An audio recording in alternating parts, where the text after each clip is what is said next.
THA Talks, for free thought and open minds. And for freedom of speech.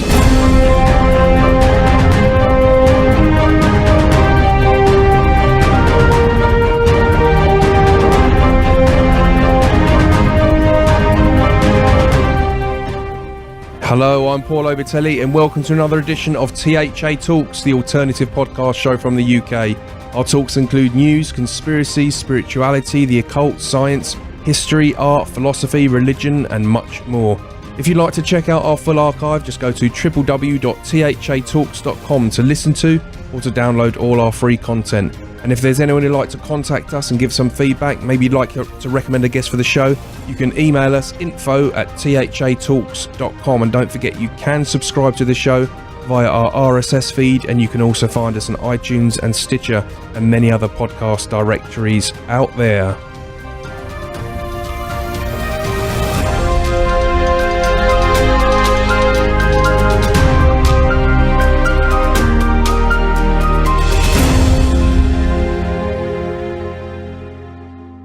Well, hello. It is Christmas, and this is a special little edition for all you wonderful listeners and subscribers out there. It's been an interesting year, maybe not as busy as I would have liked it to have been, due to certain bits and pieces going on in our lives, but we've done it. We've done another year. We've done some great shows this year. We've still got some cool ideas that have began to unfold over the last few weeks, and I'm going to be having a little chat with David. So if we go to the other side of London for that surge and a dramaturge and a geezer called David Parry. Ding dong merrily on high, in heaven the bells are ringing. Ding dong verily the sky is riven with angels singing. Glory!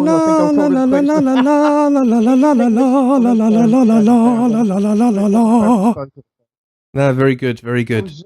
Next Chelsea. There we are. We've embarrassed both of ourselves. Now there we are. So, how are you, Mr. Obitelli? Good evening to you. I'm very tired because of as much as I enjoy the holiday leading up to it. It can be a bit stressful and tired. I'm a bit fatigued, but I'm looking forward to doing this little Christmas edition with you, David. What about yourself? I think people have gone mad. I mean, it's meant to be the winter festival, not the end of the world. Bloody calm down. Yeah, everyone needs to chill out. What's wrong with people at the minute? I really don't. It all gets a bit too materialistic. Slap in the face. It all gets a bit too materialistic, doesn't it, sometimes? It's not even that. I mean, how much extra food and drink do you need to buy without turning into a complete arsehole? You know, I mean, for God's sake, get a grip. Yeah, anyway, we're meant to be promoting it, so we better start talking about the good side. Yeah, exactly. Let's talk about the good side of it, David. Well, I mean, it's the winter festival. I mean, you know, we all need a bit of cheering up at this time, and it's meant to be the reminder. You know, no one ever denies the particular. At least I don't think they should. But there are times for remembering the general, the collective, and the universal, and that's why I suppose Christmas and Yule has always made such a difference, and you know, and it's always been an inspiration to me because you remember the collective. You remember the collective bonds, the things that bind us all together, and the birth of new hope at the darkest of times. So I've always found Christmas a very, very uplifting experience. Having said all that. Well, yeah, it's a reflective time, isn't it? Because even the birth of Jesus, the winter solstice, it's all about the death of the old, birth of the new, and the resurrection of, it's all sort of linked into it, and it is a reflective time of the year, isn't it? It's where you look at what's past and look towards the future, the new you. It's an interesting time, and I went through a phase where I stopped enjoying it, because I wasn't particularly religiously tied in with it. When I got more into paganism, it reignited the festival for me. Not that I've got anything, as our listeners know by now, nothing against Christianity at all. In fact, I'm very defensive of Christianity nowadays.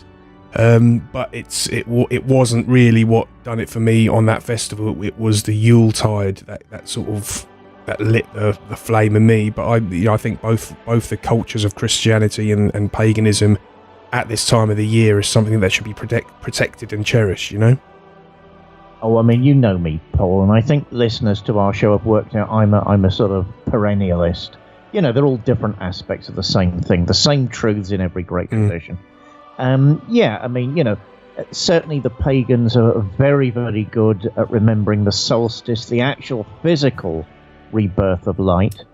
The Gnostic part of me, of course, would say it's important to remember the rebirth, the promise of the birth of the inner light. Which is what I think we're particularly good at. And you know, it's a wonderful time, you know, for friends, for family. I mean, the old tradition with us, of course, by which I mean the British, if there's such a word anymore, is, you know, family Christmas Day, friends Boxing Day. People even forget what boxing is.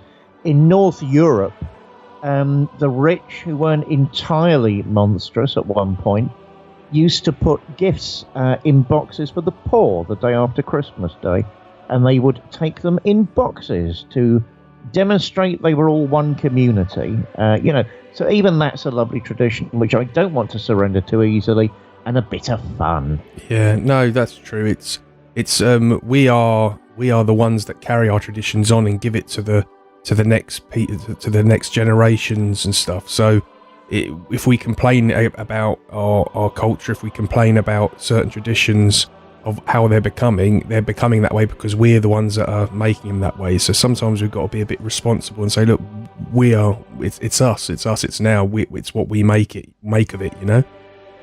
I think that's quite important. Yeah, I mean, yeah, of course it is. I mean, you and I don't always see eye to eye on, you know, preserving everything. I mean, I just think we take the best bits. Yeah. And there are lots of best bits to preserve. You know, our ancestors weren't uniformly monstrous and awful. Everything they did wasn't terrible. There were some very good things, and let's preserve the good and take it forward. And also, we didn't walk in their shoes either, did we? Life was much more tougher in the past, particularly in ancient times and stuff. Life was a lot more of a mission, a bit more of a task than it is today, believe it or not. So that's another thing to consider. But you've got some interesting news yourself. You're now a bishop of the Antioch Church. Let's explain our listeners what that's all about and your point of view there, because it's quite an interesting group and it's an interesting little story you've got there. So fire away, Mr. Parry.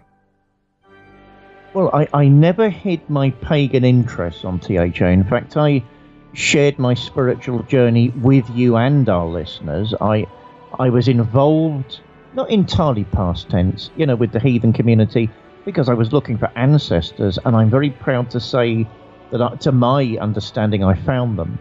I got involved with Wicca because I was looking for the divine feminine. I still think Wicca's extraordinary.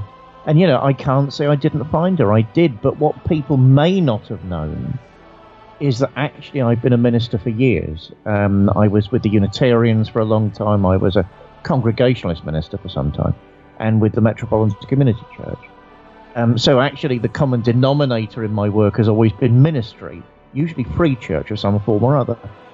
That said, I'm a weird animal in all sorts of ways. You know, I suppose, you know, I'm a Protestant in some ways with a sacramentalist theology. So, you know, I was looking, you know, if the Spirit and the life of the Spirit and the worlds of the Spirit are real, go and explore them.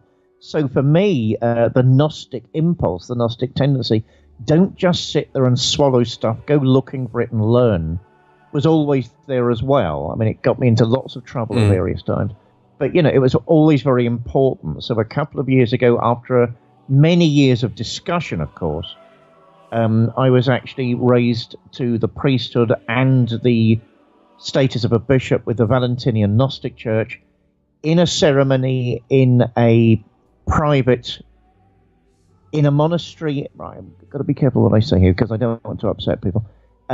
It was a private ceremony in an Italian monastery, and it was spectacular and beautiful. And I thought, well, right, that's as far as you can probably take it. But, you know, as you know, I sometimes do work at the House of Lords. I speak at the House of Lords. I attend meetings there as a guest of Lord Laird's. because we set up, we're trying to keep something going called the Francis Hutchinson Society, which I think is important for free speech and open debate. Mm. And I got to meet. Oh, no! I'll get you on that in a minute. Don't worry. I got to meet the patriarch of the Holy See of Antioch, and we kept an eye on each other for a couple of years. His Holiness Paul de Burton, and to my absolute astonishment, he said to me at one point, "Well, don't you think we can accept you as a bishop as well?" And I said, "Well, I'm not going back on. I mean, these things are like arrows. Once they're fired from the bow, they can't be recalled. And also, I had no inclination whatsoever of denying the Gnostic part of me. But the Antioch people have been very, very accommodating indeed. It's an exceedingly old church. It's half Catholic, half Orthodox, old Catholic, liberal Catholic. And they welcomed me this year as a priest and bishop into their own church. And I'm now at the Right Reverend. So what has happened this year is a bit of history, to be honest. An open and practicing Gnostic has been welcomed back into a mainstream church, and we're now all seeing what that means in practice and where we go from here. So exciting times, Paul. Very, very exciting and unusual times. Yeah, no, it's and I've met some of these folks, and very nice people. I must say, I really enjoyed their company. Yeah, so I mean, it's definitely, I think, with regards to Christianity, I think it just hasn't, without, I mean, I may offend a few people here, it hasn't been doing well in the West at the moment. It hasn't been growing. It hasn't been delivered enough to people in a certain way. It hasn't really taken a look at itself and moved into these times effectively, to the point that, in some places in the West, like Islam is becoming like a different option to a lot of people that aren't a part of this new way of life. They look there for a bit of tradition, or if you go to other parts of the world, they're very clear it's European and it's not anything else. Yeah. My view, but you know what my view is because we talked about it off air, is that without the esoteric heart of Christianity, all you've got is the external form, and that's why it's floundering around from one disaster to another. It's lost its own sense of consciousness, which is why this marriage is so important. Did you notice that day you came to my consecration in the Holy See of Antioch. Did you notice they're even worse than me on free speech? Oh yeah. Well, this is something that's as we're coming towards the close of this year, we've seen Twitter now, and it's like they've got this purge, and they justify it because they're banning all these really far right activists and all these sort of people. But the thing is, I've grown up in this society. I remember switching on programs like Jerry Springer and seeing the Ku Klux Klan on there, and there'll be a big fight with chairs being thrown around, or all this and that with the black folk on the right and the Ku Klux Klan on the left, and you'd see that, and it was great entertainment, and it existed because it was a free society. They hated what each other said, and you had that kind of explosion, but it was a part of our free democratic society. You saw the ugliness of it, you saw the warts and all, where whoever was wrong and right, it was all there, free speech. And now we've got this on Twitter where it's just got these people that are at their whim just picking off people, and it's inspired me to sign up because my view is, as soon as they get rid of the so-called extreme people, whoever they decide is extreme, as soon as they get rid of people like that, then who's next in line? Who's the extreme ones after that? And where does it keep stopping when they're chopping towards their ideal political area of social media? So I've signed up for an account at Gab, that's GAB.ai, and it seems to be a bit of one of the tabs they've got there on the website is Twitter Refugees Welcome. So it's definitely a platform that's growing because of all that, and it's kind of a little bit conservative run at the moment because it seems to be those guys are the ones that are getting booted off a lot of social media. So, but it isn't just for conservatives. It's based itself on freedom of speech. They're trying to change the way the direction the internet's going in at the moment, just so that these big companies in small round tables get to dictate what people say on the internet and what they don't. What do you think of that, Mr. Parry? Bishop I know Parry. Oh, yeah, whatever. Bish to you, young man. Bish to you. I mean, I know a little what's going on behind the machinations of net neutrality, which I find deeply sinister. Because it always seems to benefit the large companies and never sort of the small guy who wants to say something. I'm not afraid of free speech for the simple reason I believe we all need to know what each other's thinking. And then if we disapprove, let's see why we actually disapprove, not hide. I think the mistake of the modern world is to assume that just because something isn't said, it isn't thought. And I find that exceedingly dangerous. That's the old libertarian in me coming out, of course. So, people must be given a platform. I'm completely against this no platform malarkey. Yeah. But, of course, that was one of the original ideas behind this show. I mean, look, Paul, we've both been disappointed that we haven't been able to do much more on THA this year. But, I mean, come on, it's been a big year for both of us, not just me. And, we're both committed to THA as a project. We're both committed to free speech. We're both committed to actual gabbing and dialogue. And I think 2018 might be a surprising and very exciting year of THA for our listeners. Who knows where this project is going, because neither you nor I want to see it finish. Absolutely. And I think alternative media now is, I mean, we've said it before on this show, but there's a bit of a war brewing now of power on social media, and the media, they're attacking because of a lot. I mean, whether you agree with the Trumps or the Brexits or whatever, the certain democratic results because of influence on social media and whatnot. I certainly don't want to start seeing it policed just to suit a certain political mindset. We all have different political opinions. But we've all got a right to speak and say, and I think there is a little war brewing now. It's going to be very interesting as we go into next year what happens. My fear is that they're going to start controlling from the actual internet providers.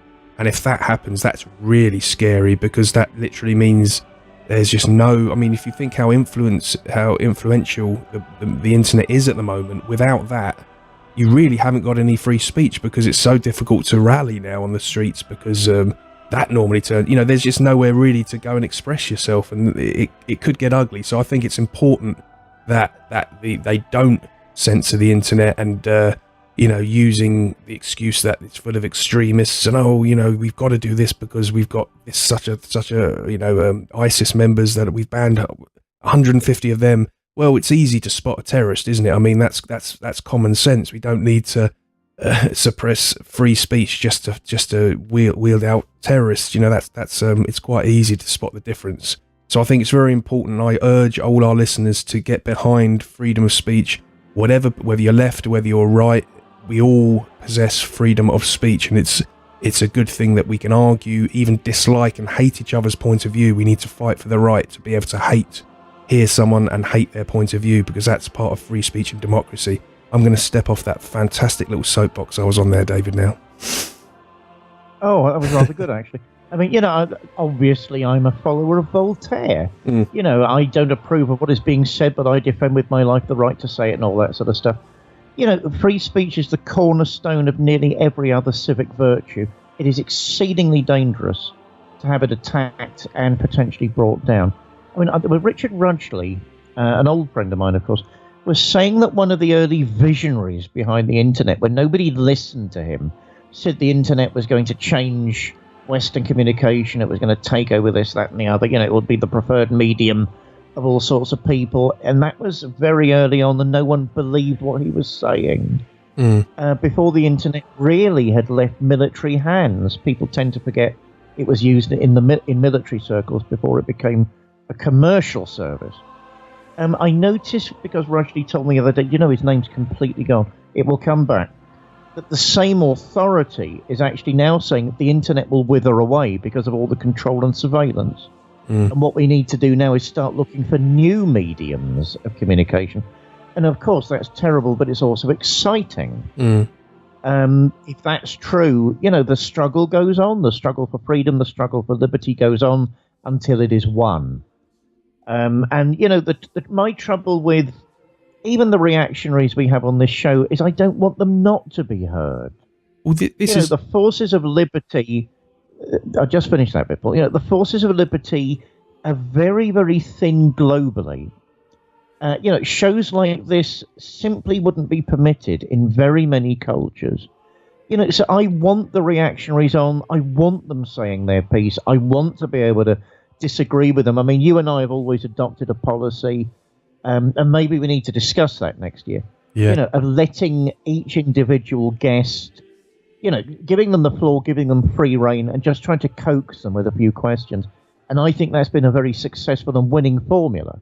But maybe we need to start engaging a bit more. You and I will talk about that off air, just to make sure that free speech is actually being upheld. You know, I'm saying that to you as my friend and you know, the co-host. I'm also saying that to our listeners. You know, please keep supporting. If it's not THA, make it another show where that type of discussion and dialogue, that type of discourse is still permitted, because I dread to think what will happen and how quickly the social media will wither away if we're not doing that together. Absolutely, no, I agree. And I mean, I've spoken out on the alt-right and those kind of movements in the past, and there's a lot that's wrapped in that movement that I will support and defend, because I think they've got some very legitimate concerns and views, and so I support, and I've brought people on the show for that, and I'm in my right to say that. I mean, we've been attacked on the show. I'm not even going to mention any groups' names, but anyway, we've been attacked for those views. But I'll always speak truthfully. I've defended certain parts of the movement that I think don't get a fair crack of the whip, but I'll also criticise. I mean, recently I think there is a lot to criticise with regards to recently. They've had some quite popular female figures in the movement, which is a breath of fresh air, and they've done quite a good job. I've enjoyed listening to some of them. But then there's kind of this it's not everyone, but it's a small group within it that has this very misogynistic, anti-female thing that's going on, and I'm thinking, you know, you're playing right into the hands of those that want to brand the right in that way.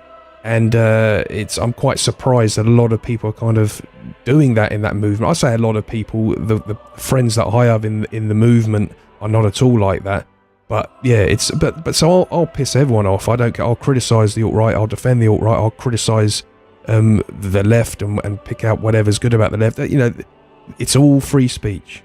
Certainly, I think in 2018, it's definitely going to be something that we all need to look out for, whether you're on the far right, whether you're on the far left, whether you're centrist.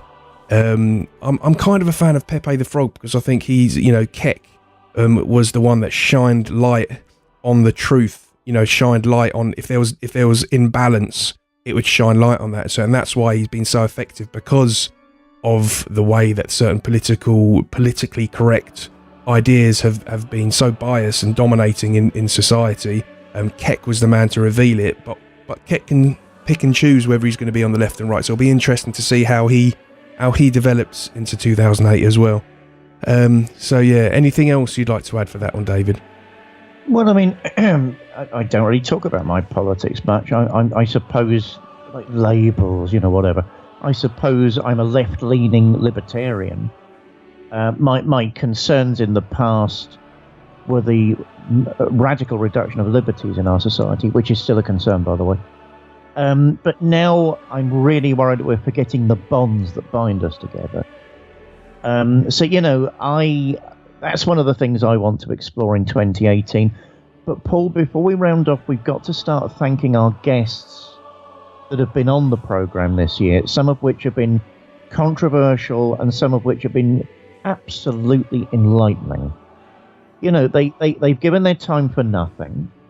They've come on this show for a good old chinwag because they like the idea of the show. And, you know, I want to send, from you and me, our personal and deepest thanks, along with our love, at this Yule time. And thank you, every single one of you, for donating your time to come on this show. Absolutely. I mean, yeah, we could mention names, but then we might forget some, and that would be... well, we love all of them. We do. And I'd also like to obviously thank Shana Collins and Stephanie James for their contribution with THA Hijack radio. They've been filling up some of our RSS feed with some really cool shows that they've done. So thank you to you two girls, and I hope you have a fantastic Christmas and New Year. And of course, Mr. John White, who I'm doing the show with, What's News. He's eager to crack on. I mean, I've kind of been so busy, but he's always on it. He's always picking up so much stories and news. So he's got a long list of things to talk about. So we're going to be unveiling some of that, as well as we hopefully maybe before the year's out and into the new year. Thank you, and just to everyone that's supported the show. And we're still here. We've got our ideas. We'll take them into 2018, and we'll keep chipping away. I would like to do some more work on the website and update it a little bit. But again, anyone out there that has any contribution ideas and anything that we've been talking about with regards to social media and defending it, please send us your ideas, any advice on that. That will be great. And unless you've got anything else to say, David, should we wrap this one up? Well, I mean, just one last thing. The whole THA enterprise is complexifying, as you've just alluded to. There are offshoots now. I mean, we're becoming more of the community that you and I wanted from the beginning. Not just you and me spouting off. I mean, that was always the idea there. We got more people involved. And it takes time because everything does take time. But, as you said it a minute ago, any other people with any other interesting projects, we may say no. But hey, we might say yes. Let's make this an interactive social media family in search of beauty and truth. And I can't wish a happier Yule gift to anybody else who's listening. Apart from our listeners who just want to listen to the shows, a very happy Yule to you. And get in touch with us. Keep sending us your notes, your thoughts, your feelings, anything. Absolutely. And with that, we're going to we may get some shows to you over the holidays and Christmas. So unless we speak to you before, have yourselves a fantastic Christmas, Yuletide, and a happy New Year. And till the next time, we'll be seeing you. Bye.